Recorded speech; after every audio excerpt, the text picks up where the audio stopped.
Hello guys, आप समस्त को मो चैनल कुकिंग विथ लिकी को वेलकम। आज मुझे शेयर करी मटन पकोड़ा। तो रेसिपी स्टार्ट करने आगु जो मैंने भी मो चैनल को एपर्यंत सब्सक्राइब करना तो लेट न करी जल्दी मो चैनल को सब्सक्राइब करनी। आज रेसिपी आपण को भल लगे वीडियो को लाइक करने। तो लेट न करी चलो देखना आज रेसिपी।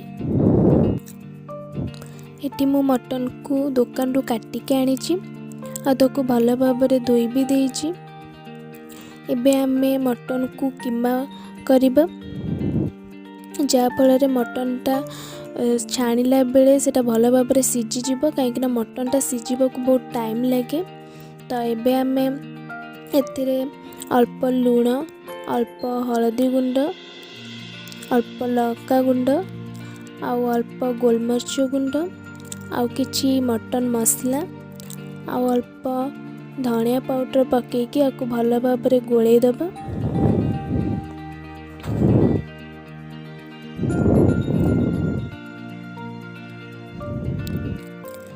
एबे आपको किछि समय पे घोड़े के रखीदबा। ता भीतर आम एबे गोटे पेस्ट बनैबा जो किछि रसुण, किछि पियाज, किछि कंचा लंका आउ किछि अदा को लेकी एबे सबको मिसेकी आम ग्राइंडिंग करनबा। आउ यार गोटे पेस्ट बनैबा। यार पेस्टा बनीगला। एबे आमे से मटन को बाहर करिकी सेतिर अल्प मैदा और अल्प कॉर्नफ्लोर पकेबा। आ ता संगरे एई बनैथिबा पेस्ट को आमे सेतिर अल्प पकेबा। एबे आकु भल भाबरे गोळै दबा सबको।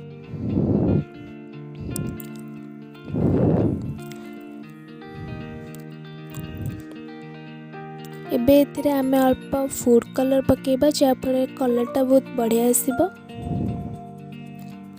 आपको आमे भल भाबरे गोळै देले। एबे आमे गैस ऑन करिकि सेथिरे गोटे कढ़ाई बसैबा आ सेथिरे किछि सनफ्लावर ऑयल पकेबा। एबे तेलटा गरम ही आसिले आमे बेसन रे गोळैथिबा मटन गुडा को आमे सेथिरे पकेइकि ताको भल भाबरे छाणीबा।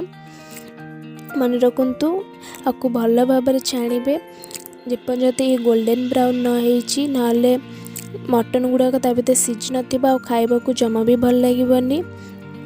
आपको एमती किसी समय छाड़देबा ये भल भाव छाणी हो मटन गुड़ाक भी भीतर भल भाव सीझी।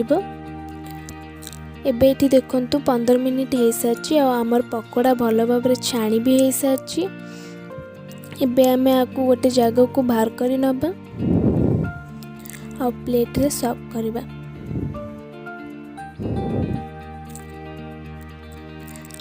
आप मैंने देखिले केते इजी रे हमर मटन पकोड़ा हैला। देखंतु पूरा गर्मा गरम क्रिस्पी मटन पकोड़ा को खाइबा को बहुत ही टेस्टी लागिबो। तो आप मैंने घरे आपको निश्चिंत ट्राए करंतु और केमती लागिला मते कमेंट रे जणांतु। जदि आज रेसिपी आपण मन को भल लागिला ताले वीडियो को लाइक करि नेबे। हम चैनल को जल्दी जल्दी सब्सक्राइब करनियंतु जा फल मोर अपलोड होतिबा सब भल भल वीडियो आपण मन पाखे जल्दी पहुंच परिबो। Thank you.